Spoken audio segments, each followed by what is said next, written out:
ஈரோடு கிழக்கு தொகுதி இடைத்தேர்தலில் திமுக வேட்பாளர் வி.சி. சந்திரகுமார் வேட்புமனு தாக்கல் செய்கிறார். அதனை நேரலையில் பார்க்கலாம்.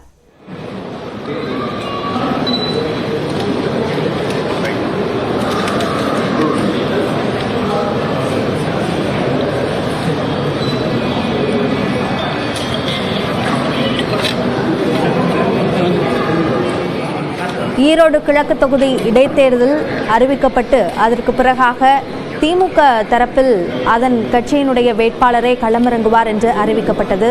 முன்னதாக அது காங்கிரஸ் கட்சிக்கு ஒதுக்கப்பட்டிருந்த நிலையில் தற்பொழுது முன்னாள் சட்டமன்ற உறுப்பினர் ஈ.வி.கே. இளங்கோவனுடைய மகன் அங்கு வேட்புமனு தாக்கல் செய்ய வந்திருக்கக்கூடிய வி.சி.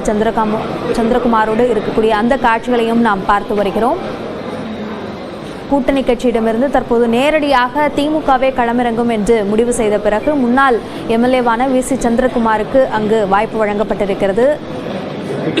முன்பு அவர் சட்டமன்ற உறுப்பினராக இருந்தபோது தேமுதிக கட்சியில் இருந்தார். அதற்கு பிறகாக அவர் திமுகவில் இணைந்து விட்டார். இந்த நிலையில் தற்போது திமுக வேட்பாளராக அவர் மீண்டும் அங்கு களமிறங்குகிறார். கூடுதல் விவரங்களை நம்முடைய செய்தியாளர் குருசாமியிடம் கேட்கலாம். குருசாமி, விவரங்களை பதிவு செய்யுங்கள்.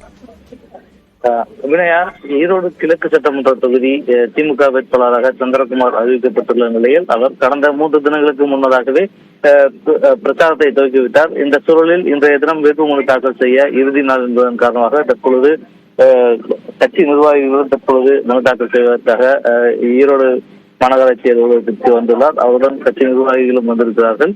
இதுவும் சற்று நேரத்தில் அவர் வேட்புமனுவை தாக்கல் செய்ய இருக்கிறார்.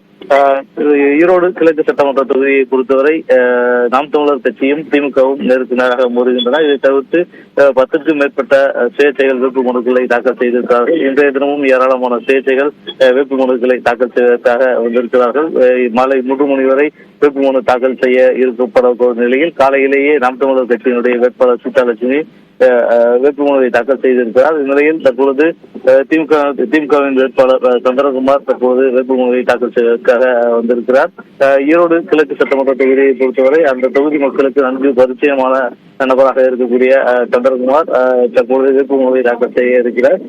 இந்த வேட்புமனு தாக்கலுக்கு பிறகு தொடர்ச்சியாக பிரச்சாரங்களை மேற்கொண்டு வரக்கூடிய நிலையில் இந்த தேர்தல் பிரச்சாரமானது வேட்புமனு தாக்கலுக்கு பின்னர் இன்னும் சூடு பிடிக்கும் என எதிர்பார்க்கப்படுகிறது. விரிவான விவரங்களுக்கு நன்றி குருசாமி.